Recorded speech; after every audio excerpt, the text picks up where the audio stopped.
Assalamualaikum warahmatullahi wabarakatuh. Pada video kali ini, saya Ragil Danja, NIM 190427, akan menampilkan presentasi pada mata kuliah pengembangan organisasi.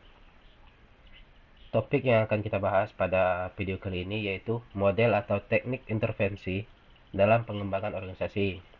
Poin-poin yang akan kita bahas pada topik model atau teknik intervensi dalam pengembangan organisasi yaitu yang pertama, pendekatan dasar intervensi, intervensi struktural, dan yang terakhir yaitu intervensi kultural. Oke, pada poin yang pertama, pendekatan dasar intervensi. Intervensi merupakan suatu kegiatan perbaikan yang terencana dalam proses pembinaan organisasi. Menurut Argyris, merumuskan agak lebih terrinci, yaitu kegiatan yang mencoba masuk ke dalam suatu sistem tata hubungan yang sedang berjalan, hadir, berada di antara orang-orang, kelompok, ataupun suatu objek dengan tujuan untuk membantu mereka. Dalam prakteknya, pengembangan organisasi tentu saja membutuhkan teknik intervensi yang terencana dengan memanfaatkan teori-teori perilaku organisasi. Intervensi juga dapat dipahami sebagai tindakan yang dilakukan setelah proses diagnosa dilakukan dan merupakan upaya solusi yang harus dilakukan setelah menemukan masalah dari proses diagnosa yang telah dilakukan, kemudian merancang arah pengembangan organisasi yang diperlukan. Intervensi pula diartikan sebagai aktivitas untuk melaksanakan rencana perubahan yang terencana yang dilakukan oleh agen perubahan atau pelaku perubahan terhadap berbagai sasaran perubahan yang terdiri dari individu, keluarga, kelompok kecil, komunitas, organisasi, maupun masyarakat yang lebih luas, baik itu di tingkat kabupaten, kota, provinsi, negara, maupun tingkat global. Selanjutnya itu pada poin yang kedua, intervensi struktural. Dalam menjalankan kegiatan intervensi struktural, diharapkan menghasilkan tiga hal, yaitu restruksi atau reorganisasi, yang kedua sistem imbalan baru, dan yang ketiga yaitu perubahan struktur organisasi.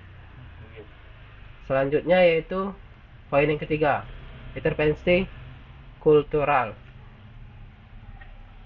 Intervensi yang berfokus pada sistem makna bersama yang dianut oleh para anggota yang membedakan suatu organisasi dari organisasi-organisasi lainnya, seperti budaya-budaya organisasi.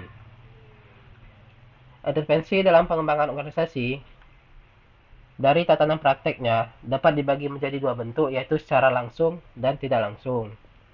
Secara langsung yaitu menyangkut pada aksi-aksi individu, keluarga, kelompok yang memfokuskan pada perubahan, baik transaksi, sistem, dan fungsi dalam hubungan dengan orang atau institusi masyarakat yang ada dalam lingkungan mereka.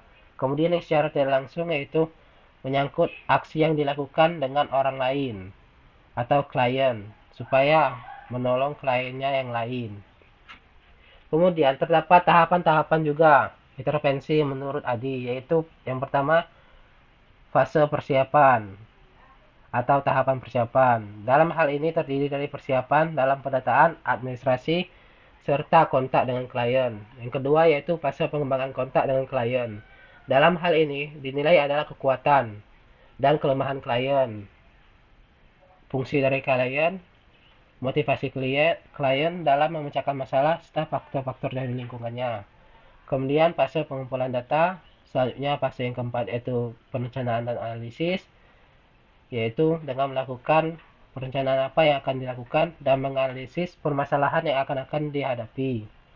Yang kelima yaitu fase pelaksanaan, yaitu melaksanakan apa yang harus dilaksanakan sesuai dengan kontrak. Yang keenam yaitu negosiasi, dan yang terakhir yaitu fase terminasi.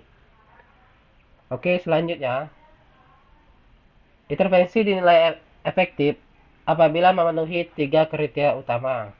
Yang pertama, sejauh mana intervensi itu sesuai dengan kebutuhan dari organisasi.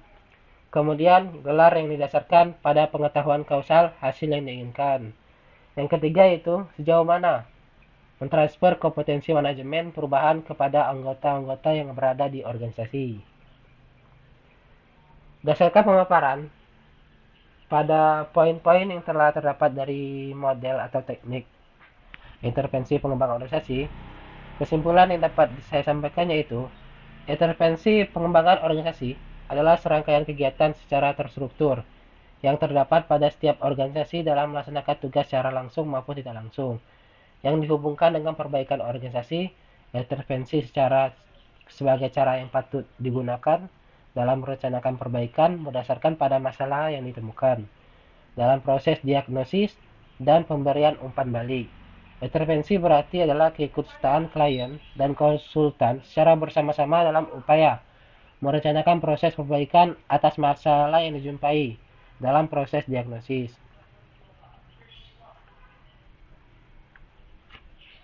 Baik, saya rasa cukup pemaparan presentasi pada video kali ini. Saya akhiri, wabillahi taufiq wal hidayah. Wassalamualaikum warahmatullahi wabarakatuh.